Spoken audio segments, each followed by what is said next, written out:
हम लोग भगवान से हमेशा कुछ न कुछ मांगते रहते हैं। हमारे मांगने का कभी अंत नहीं होता।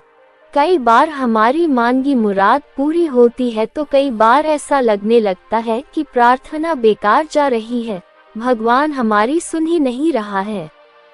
जबकि सच यह है कि भगवान हर किसी की सुनते हैं और सभी की झोली भरने की कोशिश करते हैं। लेकिन जब झोली भरी हो या आपको भरी झोली को खाली करने का तरीका नहीं मालूम हो तो भगवान यही सोचता है कि इसे देने का भी क्या फायदा। अगर आप वस्तुओं का उपयोग समुचित प्रकार से करेंगे तो निश्चित ही आपको आपकी मांगी गई चीज मिल जाएगी। लेकिन अगर आप उपयोग करना ही नहीं जानेंगे तो वस्तु लेकर करेंगे क्या। इस संदर्भ में एक रोचक कथा है। भगवान बुद्ध के एक शिष्य ने कहा, प्रभु, मुझे आपसे एक निवेदन करना है।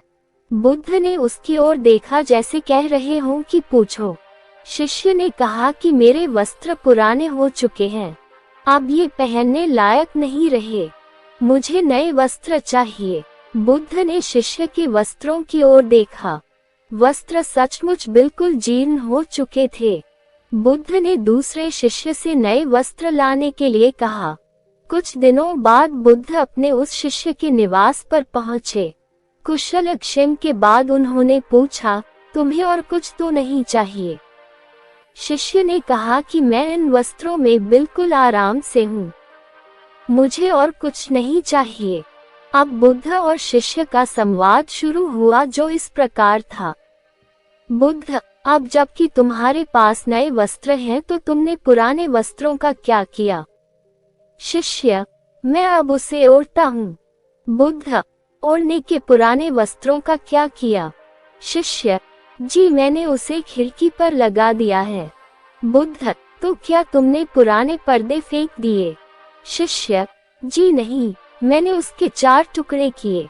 रसोई में उनका इस्तेमाल चूल्हे पर से गर्म पतीलों को उतारने के लिए करता हूँ। बुद्ध, तो फिर रसोई के पुराने कपड़ों का क्या किया? शिष्य, अब मैं उन्हें रसोई साफ करने के लिए प्रयोग करूँगा। बुद्ध, तो रसोई के पुराने वस्त्रों का क्या किया? शिष्य, प्रभु वह अब इतना तार हो चुका था कि उसका कुछ नहीं किया जा सकता था। मैंने उसका एक एक धागा अलग करके बातियां तैयार कर ली। उन्हीं में एक से कल रात आपके कक्ष को प्रकाशित था। बुद्ध शिष्य के इन उत्तरों से संतुष्ट हो गए। वे प्रसन्न थे कि उनका शिष्य वस्तुओं को बर्बाद नहीं करता और उसमें समझ है कि उनका उपयोग किस तरह से किया जा सकता है।